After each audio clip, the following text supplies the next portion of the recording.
उस दिन वेंसडे को देखने के बाद मैं ये मान चुका था कि वो मॉन्स्टर कोई और नहीं बल्कि खुद वेंसडे ही है। मैं बस उसे रंगे हाथों पकड़ना चाहता था ताकि मैं सबको ये बता सकूं कि वो मॉन्स्टर वेंसडे है। उस दिन के बाद से मैंने वेंसडे पर नज़र रखना शुरू कर दिया। मैं उसकी हर एक बात पर ध्यान देने लगा था। वो स्कूल में आती थी तब भी मेरी नज़र उसी पर होती थी, और जब वो घर चली जाती थी उसके बाद भी मैं उस पर नज़र रखता था। वेंसडे कब कहाँ क्यों जाती है, वो किससे मिलती है, किससे बातें करती है, मेरी नज़र हर चीज़ पर थी। इस तरह तकरीबन एक हफ़्ता गुजर गया, लेकिन अजीब बात थी कि जो मैं चाहता था वो नहीं हुआ। मैंने वेंसडे को कभी भी मॉन्स्टर बनते नहीं देखा, लेकिन इससे मेरा शक बदल नहीं जाएगा। मैं जानता था कि मॉन्स्टर वही है। एक दिन की बात है, स्कूल ख़त्म होने के बाद वेंसडे जंगल की तरफ चली गई। मुझे लगा कि शायद वो जंगल इसलिए जा रही है ताकि शिकार कर सके। ज़रूर वो वहाँ पर अपने असली रूप में आएगी। मैं धीरे धीरे वेंसडे के पीछे पीछे जाने लगा। मैं इस बात पर ध्यान दे रहा था कि कहीं वो मुझे ना देख ले, इसलिए मैं छुप छुप कर उसका पीछा कर रहा था। अचानक मुझे एक पत्थर के गिरने की आवाज़ सुनाई दी। मैं जल्दी से पेड़ के पीछे छिप गया। जब मैंने दोबारा सामने देखा तो वेंसडे वहाँ पर नहीं थी। मैं उसे ढूंढने के लिए आगे बढ़ गया, पर अजीब बात थी कि मुझे वेंसडे कहीं भी दिखाई नहीं दे रही थी। मुझे अचानक पीछे से एक आवाज़ सुनाई दी। क्या हुआ, मुझे ढूंढ रहे हो? मैंने पीछे पलट कर देखा, वो वेंसडे थी। मैंने कहा, नहीं, मैं तुम्हें नहीं ढूंढ रहा, मैं तो बस जंगल में ताज़ी हवा के लिए आया था। वेंसडे ने कहा कि मैं इतनी बेवकूफ़ नहीं हूँ। मैं जानती हूँ कि तुम मेरा पीछा कर रहे थे, और सिर्फ आज नहीं बल्कि तुम काफ़ी दिनों से मेरा पीछा कर रहे हो। कभी मेरे घर के आसपास दिखाई देते हो तो कभी स्कूल में मुझ पर नज़र रखते हो। बताओ ये सब क्यों कर रहे हो, क्या जानना चाहते हो? मैंने वेंसडे से कहा, ठीक है, मैं मानता हूँ कि मैं तुम्हारा पीछा कर रहा था। अब तुम भी ये मान लो कि तुम मॉन्स्टर हो और तुमने ही मेरे दोस्त को मारा है। वेंसडे ने कहा कि तुम्हारा दिमाग खराब हो गया है। मैं मॉन्स्टर नहीं हूँ और मैंने लैरी को नहीं मारा था। ओह वेंसडे, तुम इतनी मासूम नहीं हो जितना दिखा रही हो। तुम लैरी पर नज़र रख रही थी, ठीक उसी तरह जिस तरह मैं तुम पर नज़र रख रहा था। आखिर तुम उसे मारना नहीं चाहती थी तो और क्या मकसद था तुम्हारा? हाँ, ये सच है कि मैं लैरी पर नज़र रख रही थी, क्योंकि लैरी इकलौता ऐसा इंसान था जो उस मॉन्स्टर को बहुत अच्छी तरह से जानता था, और लैरी उस मॉन्स्टर को पकड़ने वाला था, क्योंकि उसे उस मॉन्स्टर को पकड़ने का तरीका मिल चुका था।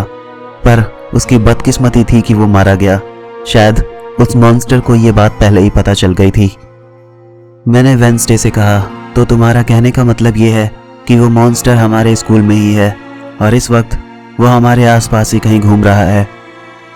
वेंसडे ने कहा, सही कहा तुमने, वो कोई भी हो सकता है। तुम भी हो सकते हो, मैं भी हो सकती हूँ, या फिर कोई और भी। वैसे तुम्हारी जानकारी के लिए बता दूँ, स्कूल में एक बंद हॉल है। पहले वो लाइब्रेरी हुआ करता था। वो जगह काले जादू के लिए बिल्कुल परफेक्ट जगह है, और वो मॉन्स्टर अपना रूप वहीं पर बदलता है। ये मुझे लैरी से पता चला था। तो तुम्हारा कहने का मतलब ये है कि वो मॉन्स्टर अपना रूप बदलने से पहले उस हॉल में ज़रूर जाता है। हाँ, सही कहा तुमने। वैसे मुझे तुम्हारी दोस्त सना पर शक है। लैरी को भी सना पर ही शक था। शायद वही असली मॉन्स्टर है।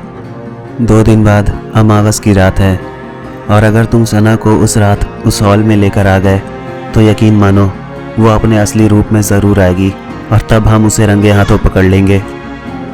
वैसे मुझे तो नहीं लगता कि सना मॉन्स्टर है, लेकिन फिर भी मैं तुम्हें बता दूं कि कल उसके मॉम डैड घर पर नहीं रहेंगे।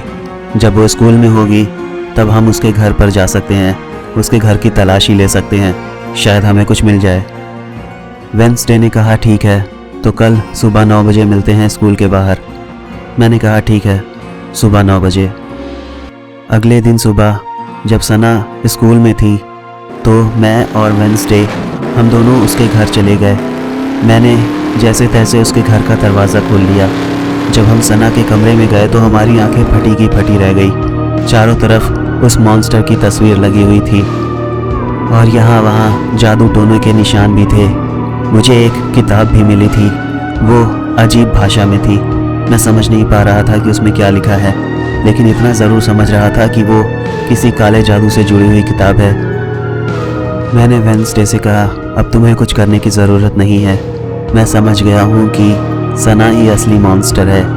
मैं अमावस की रात उसे उस हॉल में लेकर आऊँगा, ये मेरी जिम्मेदारी है। और जब वो अपना रूप बदले तब तुम एक वीडियो रिकॉर्ड कर लेना और उसके बाद ये बात हम सबको बता देंगे। वेंसडे ने कहा ठीक है, तो अमावस की रात मिलते हैं। उस दिन मैं वहाँ से अपने घर के लिए लौट गया। घर जाने के बाद मैं ये सोच रहा था कि मैं सना को क्या कहूँगा, उसे किस बहाने से उस हॉल में लेकर जाऊँगा। मैंने काफ़ी देर तक सोचा, उसके बाद मुझे एक आइडिया आया। मुझे लगा कि अगर मैं सना से ये कहूँ कि मैं उससे बहुत प्यार करता हूँ तो शायद वो मेरे लिए उस हॉल में ज़रूर आएगी। जिस दिन अमावस की रात थी उस दिन सुबह मैं सना के पास गया। मैंने सना से कहा, सना मैं तुमसे बहुत प्यार करता हूँ और ये बात मैं तुम्हें कई सालों से बताना चाहता था पर बता नहीं पाया।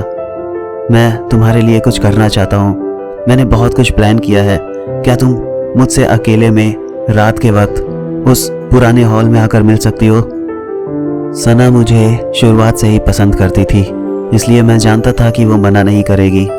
सना ने कहा ठीक है, तो आज रात हम वहीं मिलेंगे। मुझे बता दो कि कितने बजे आना है। मैंने उससे कहा कि देखो थोड़ी दिक्कत हो सकती है क्योंकि तुम्हें रात के 12 बजे उस हॉल में आना है। सना ने कहा कोई बात नहीं है, मैं आ जाऊंगी, बस तुम तैयार रहना। मैंने कहा ठीक है। कुछ देर बाद मैंने वेंसडे को फ़ोन किया। मैंने उससे कहा कि सब कुछ सेट हो चुका है। सना रात 12 बजे उस हॉल में आएगी और मुझे पूरा यकीन है कि वो अपने असली रूप में ज़रूर आएगी। वेंसडे ने कहा कि हाँ सही कहा तुमने, अमावस की रात का असर उस मॉन्स्टर पर ज़रूर होगा और वो ना चाहते हुए भी अपने रूप में आ जाएगी। मैंने वेंसडे से कहा तुम बस तैयार रहना और गलती से भी सामने मत आना, दूर से ही सब कुछ रिकॉर्ड कर लेना। वेंसडे ने कहा ठीक है, ये हो जाएगा। रात 12 बजे मैं उस हॉल में पहुंच गया था। धीरे धीरे वक्त गुजर रहा था। मैं सना का इंतज़ार कर रहा था। कुछ देर के बाद सना वहाँ पर आ गई। मैं सना से बातें करने लगा। धीरे धीरे वक्त गुजर रहा था। अचानक मुझे भेड़िए की आवाज़ सुनाई दी। तभी हॉल में बिल्कुल अंधेरा हो गया। अचानक मुझे मॉन्स्टर के गुर्राने की आवाज़ सुनाई देने लगी। हाय एवरीवन, उम्मीद है कि कहानी पसंद आई होगी और अगर कहानी पसंद आई है तो प्लीज़ वीडियो को लाइक कर देना, शेयर करना और कमेंट करके मुझे बताना कि तुम्हें ये कहानी कैसी लगी। और जाने से पहले सब्सक्राइब ज़रूर कर लेना, साथ ही साथ नोटिफिकेशन बेल को भी दबा लेना। इसके अलावा तुम मुझे फॉलो कर सकते हो मेरे इंस्टाग्राम अकाउंट पर, लिंक मैंने डिस्क्रिप्शन में दे दिया है। तो अब मुलाकात होगी अगली कहानी में, तब तक के लिए बाय।